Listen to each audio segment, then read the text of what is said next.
Welcome into the Cubs Daily Podcast. It's a very somber podcast alongside Alex Cohen. The Cubs have dropped Game 2 of the National League Division Series to the Milwaukee Brewers, 7-3. This game started incredibly fantastic with a Seiya Suzuki 3-run home run and an Aaron Ashby changeup that he left up in the zone, blasted 440 feet in the StatCast era. That's the fourth longest home run that a Cub had hit, and from there, it didn't go well. That was the 3 runs they scored. The rest of the game, they didn't score anything, and the Brewers put up 7. What's your primary takeaway here? I feel like I was very passionate about this game as it was going on, and then you had to watch another 6 innings of struggle, and now I'm deflated overall. Yeah, I mean, my take on it is when you go up to Milwaukee and you have 2 games in the DS. In the first game, you get that leadoff home run from Michael Busch. You go up 1-0, and then the Brewers score 6 runs in the first inning, end up winning, putting up 10, you're winning 10-3. And then you come back, obviously game 1 deflating, game 2, you get a 3-run home run from Seiya Suzuki. You're up 3-0, and then the Brewers come back with a 3-run home run in the first and score 7 unanswered runs to win the game. And that is the mark of a really good team. Brewers are the best team in baseball. They were the best team in baseball in the regular season, and they're showing why they were the best baseball team in the regular season. And the Cubs with an inconsistent offense in the regular season, and they have an inconsistent offense here in the DS. So the trends are trending here, but when you go up into Milwaukee, you have an opportunity to either split the series or come away with a victory or 2 at whatever they used to call it, Miller Park. What is it? American Family Field. American Family Field. And you get the early lead in both games, and you can't come away with a victory. That is deflating. Yeah, it's a tough one. I mean, the Andrew Vaughn home run that was the bottom of the first inning, the 3-run to tie the game, was on a sweeper inside.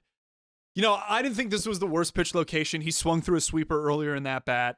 It's a tough one. It's like, listen, Vaughn crushes left-handed pitching. I was looking at that prior to the game. I was like, I wonder what Brewer lefties are really good against left-handed pitching. And it was Andrew Vaughn by a bullet. And then after him, I think Wilson Contreras had reasonable stats. Jackson Trio stats were okay. But Vaughn was immediately the guy that I was like, okay, from a game planning standpoint, do you let Shota face Vaughn a second time? I should have been worried about the first time facing him. But I will say, the Shota conversation is one that it seems like everyone is having online. It's probably one of the primary themes of this podcast that we should drill into. Sure. The big thing for me that jumps out is Shota's velocity ticking down as the innings went on. First inning, he was 92 plus. Second inning, he was more like 91.4. And then that third inning, where you didn't see a ton of fastballs, he ended up throwing a fastball that was like 89.8 miles per hour. It felt like the White Sox start in July, where he was like sitting 88, 89, and he was getting hit particularly hard. And in retrospect, if you see a pitch 89.8, I think you immediately go like, get out of here, And I will say, for the most part, like I know playing armchair manager revisionist history here, it's easy for me to say he should have been out of the game in the third. He shouldn't even had a shot to face Contreras, who ended up hitting a home run to push it to 4-3. But I get it because, he wasn't throwing a lot of fastballs at that point. And it wasn't like it was a particularly high pitch count or anything. But I do think the one thing that I want to drill into and be, I don't want to say critical of, but a questioning of, and I haven't listened to Counsell Sound from post game. I imagine most of these guys in a game they lose aren't going to give you much. But the main thing I want to point out is I feel like when we were entering this series, the NLDS, Counsell said that the 5-game series is not that different from a 3-game series. And we saw in the 3-game series against the Padres that they ended up winning, they were very aggressive with bullpen usage. For some reason, there seemed to be this idea in this game that they wanted to give Shota length, which I did not understand at all. With a previous off day and an off day tomorrow.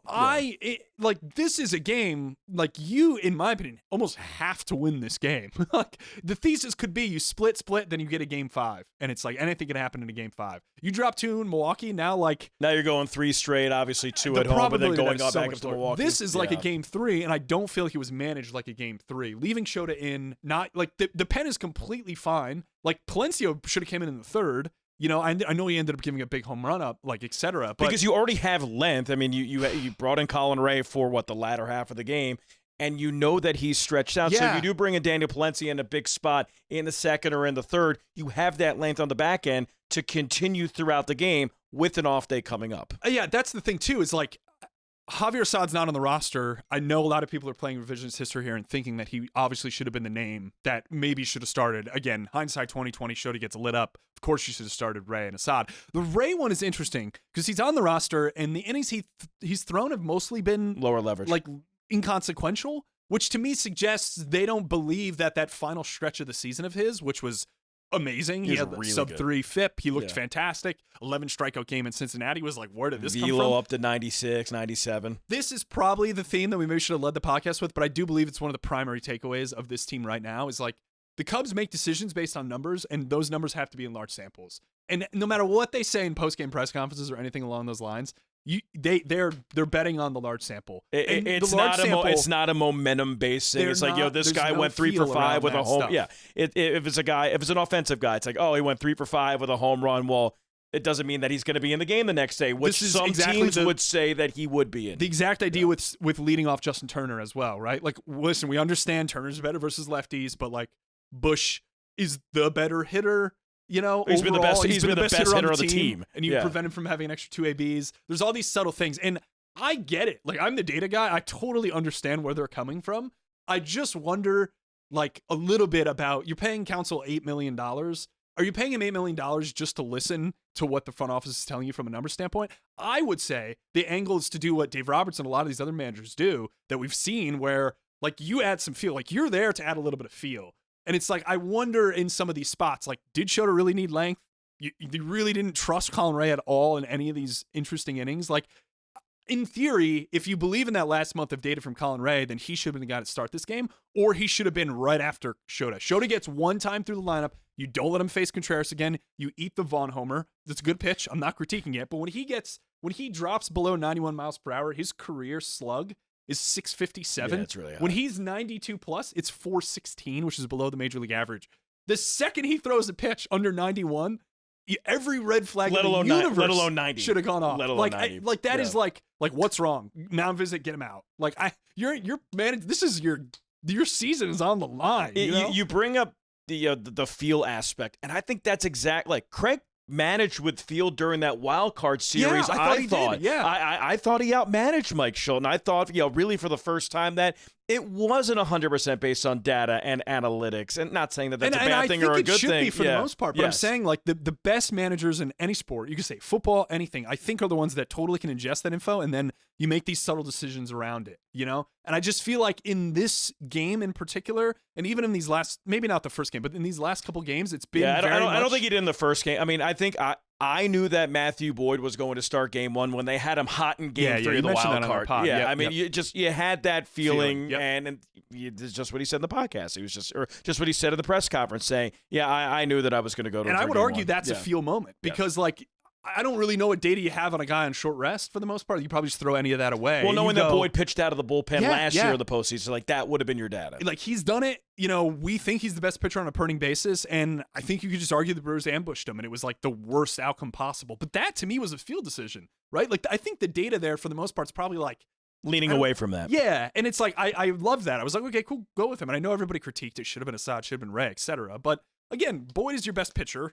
Shota, we've seen give up a bazillion home runs in the last month and a half. That's the one where I think you could have added more feel. It's almost like the field didn't work game 1. So they were like, just go back to the data, And it's like, I know I'm the data guy. I totally understand it. I just wonder whether like Colin Ray should have been used in more interesting situations in this. For a guy who's playoffs. Been arguably their best pitcher. Yeah. Aside from Jameson Tyone in the second half To of me, the that season. just says they just don't believe what he did in September. Like they think it's a complete blip. And I get the opponents he faced were not good. I think it was like the Reds, the Pirates, the Nationals, and some other teams. So maybe you're adjusting for opponent quality. But like the Brewers don't really barrel the ball. We have seen them barrel it a lot in this series, partially because Cubs are just kind of throwing hittable fastballs over the middle of the plate, which again they're going to barrel that for the most part. It's a tough one. I don't want to critique Counsell. He's done a great job. I think there's a reason he's getting paid $8 million on this team as one of the highest paid managers in baseball. And also, like during the wild card series, as I said, like he clearly outmanaged Mike. He did. He clearly did. I thought they ran laps around. I thought it was great. It's just it was a weird moment in time, this game to me, with all the decisions. Do you think that the trajectory of this series changes? Are we even having this conversation if Cade Horton's healthy? Yeah, this is a great point. It's a good transition. A little bit bigger picture. I think I'd be most fascinated in understanding how deep guys like Cade and Justin Steele would have gone in a playoff series for the Cubs, even with this strong of a bullpen. Like, we've seen all the good teams that I've watched over the last, I've watched a lot of the Mariners series, really enjoyed those. George Kirby's pitching into the 7th. These guys are pitching deep into games. Like Tigers with Skubal. Because they're elite pitchers. Yes. And I think you could argue, despite the fact Boyd and Shota have been very good this year, they don't stack up to any of the Philly lefties, any of the Dodger starters. They don't stack up against the Mariners. They don't stack up. And it's funny, we were talking about this on Road to Wrigley when they were talking about acquiring for a big arms. Do they have the arms of that caliber? And my answer was, they have fringe ace arms, but they're not the Scoobles, and they're not the George Kirby's, and they're not the you go deep. Chris Sales if he was in the playoffs, but he's not, you're totally right. Yeah. I mean, I think you have a point. I think I would be fascinated to see. I would hope that they would let those guys churn through lineups. Like Steele, historically in his career, I don't think has massive third time through splits.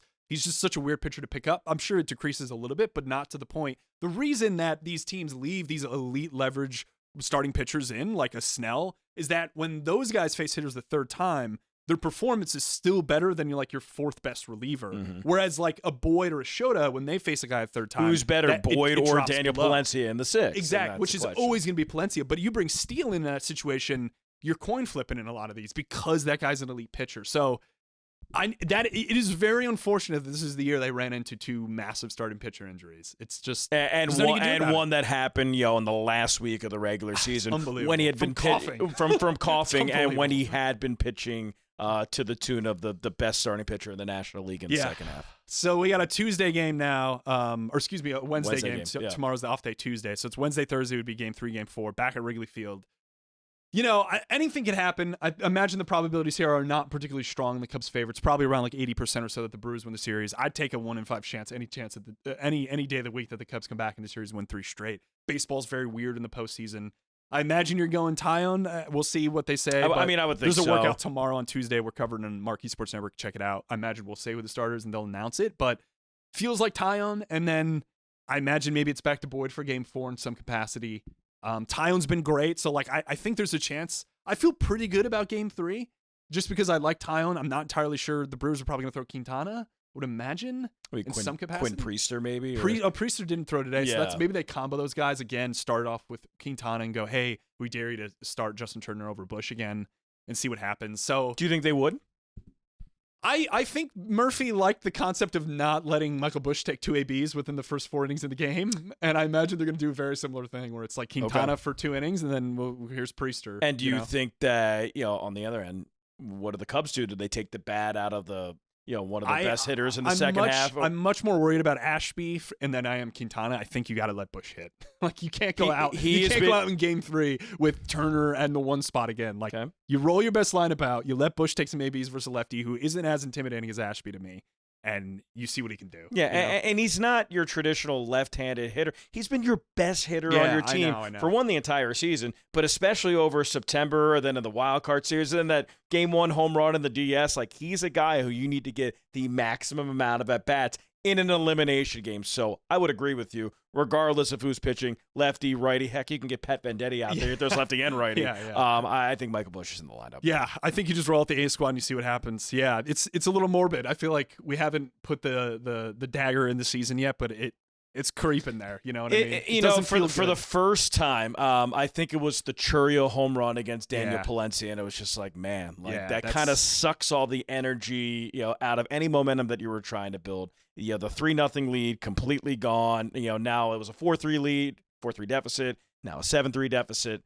You just kind of felt the wind taken out of the sails. So that's the first time this year I'm like, man, could be it. Yeah, it feels like it. And I think that we're talking about all these really specific instances. I do think the overall theme is that in game 1 and game 2, when they've gone down by more than 4 runs, they haven't scored a run. Mm-hmm.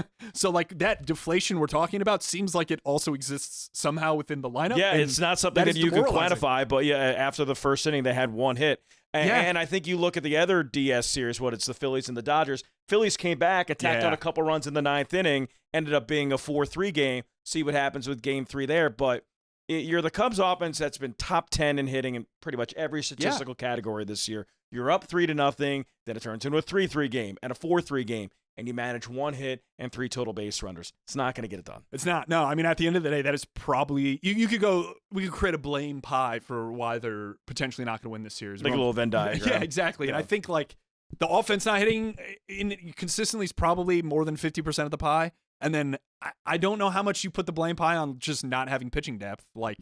They thought Cade Horton would be here. Justin Steele got hurt. They maybe should have made another move at the deadline. But I will say, I don't know what pitcher would have fixed this at the deadline. outside of Joe Ryan, but you're not paying for Joe We've Ryan. talked about we talk endlessly. We've talked pitching a lot. And I don't think the reason they are losing this series and could ultimately lose this series is because of pitching. It's because they haven't been able to string together that big inning. Like they had the big inning in the first, but like continuous big innings and offensive momentum. I think the bats are the reason that they're not winning the series because we talked about it at the trade deadline. If the Chicago Cubs are going to win the World Series, they have to slug their way to a World Series. They do. And they're not doing it right now. Yeah, that was always the thesis. It's a very good point. Yeah, I mean, it's an unfortunate Game 2 loss. We'll be back for Game 3. Maybe you get a little momentum back. You win one at Wrigley. I imagine the vibes are going to be fantastic back at Wrigley Field. Maybe I should go to the game because when I go to the game, you should go to the game because I believe they're 2-1, right? They're 2-1. That's all three. Keep that 67% win percentage. All about going. math here, data analytics. All right. Thanks for joining us on the Cubs Daily Podcast. As always, we'll have more for you after Game 3 at Wrigley Field, and hopefully Game 4, and hopefully Game 5, and then some championship series stuff against what seems like it might be the Dodgers up 2-0 against the Phillies. Until then, take care, and we'll see you in the comments if you have any thoughts on this unfortunate loss.